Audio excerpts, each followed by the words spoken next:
We will go on to our next parser, SLR parser.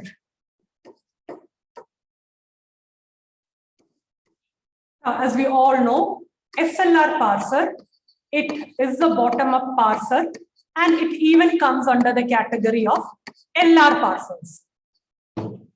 Now, the SLR parser follows the same logic of your LR0 parser. Now, the first thing you do is you will be constructing an augmented grammar.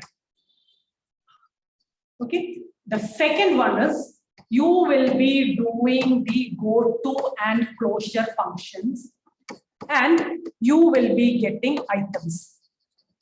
You will be getting LR items, which is again similar to your LR0 parser.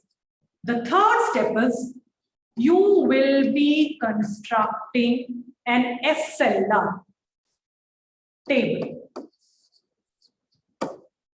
SLR is nothing but simple LR parsing. Okay, it's much more simpler than your LR0 parsing. You will be constructing an SLR table instead of an LR0 table, and the change which you have is the rules of the final state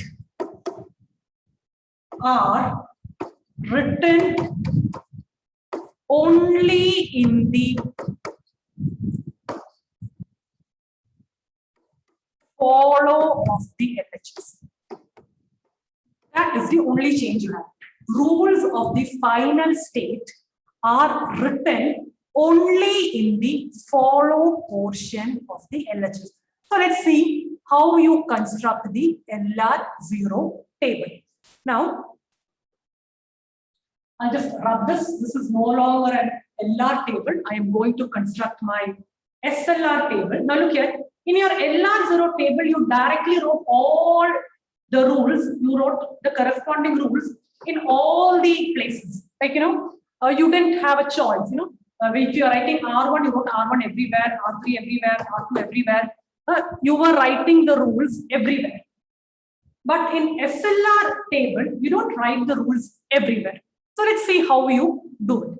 So now what we're going to do is we will see the construction of an SLR table. Now, before that, let's simply write down our rules which we have.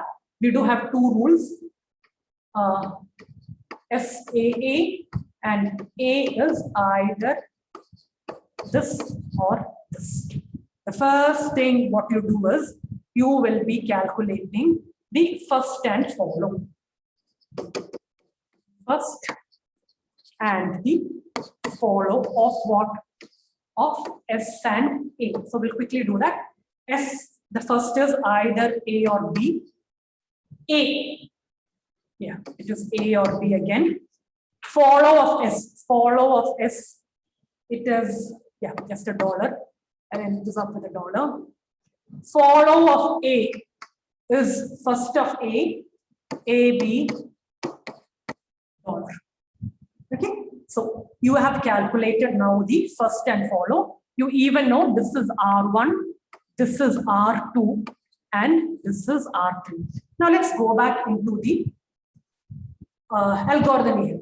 Rules of the final state are written only in the follow.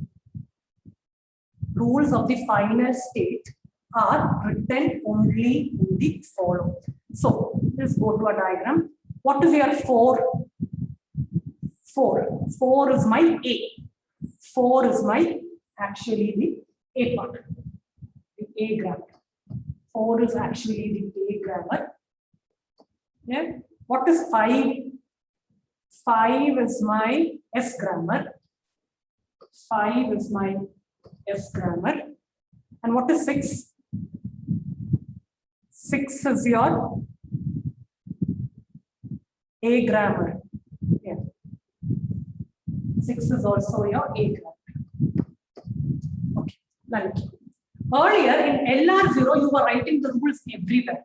Now, here, everywhere you do not write the rules. Instead, okay, this is what my A is R3, right? A is This is my R3 rule. S in there, S is not, S is my R2, and this is my R1. I'm just writing all this so that you know I need not turn to the previous slide again. So A, what is the follow of A? Follow of A is, I write it only, the follow of A is AB dollar. Follow of A is A, B, and dollar. So just I will be writing it everywhere. R3, R3, R3. Next is R2. R2 is actually my S part. R2 is actually my S part. What is the follow? Only the dollar. Okay, so I write R2 only over here. The remaining two, I leave it dash. A is my 6 is my R1. A, AB dollar. So you know I write here R1, R1, R. Now if you look, compare it with your previous table, you do have two states where you have nothing or a dash.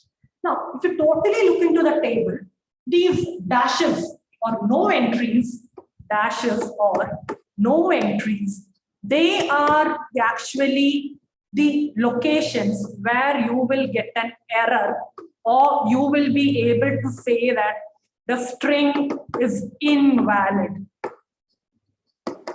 So when you compare this table with your LR0 table, you actually have more, your SLR table, it will have more error states. More error states, which means your string validity fine, invalidity of the string can be proved much more quicker, because you know earlier you might have encountered an R2 over here, and then you'll have to travel some more time, and you know only after a period of time might you come and encounter all these kind of errors. You will be encountering an error only late, but SLR table you will be able to encounter an error very much earlier. Remaining all the logic is same for SLR table. The only difference is the table entries. You don't write the rules everywhere. In the final states, the rules are not written everywhere. The rules are written only in the corresponding follow part. I left out one thing. Now each of these, like you know, these circles, each of these, I even call it under a name called, it's even called canonical items. Another name for that. Each of these 1, 2, 3, 4, 5, 6, 7. Each of these they're called canonical items. Another name for them.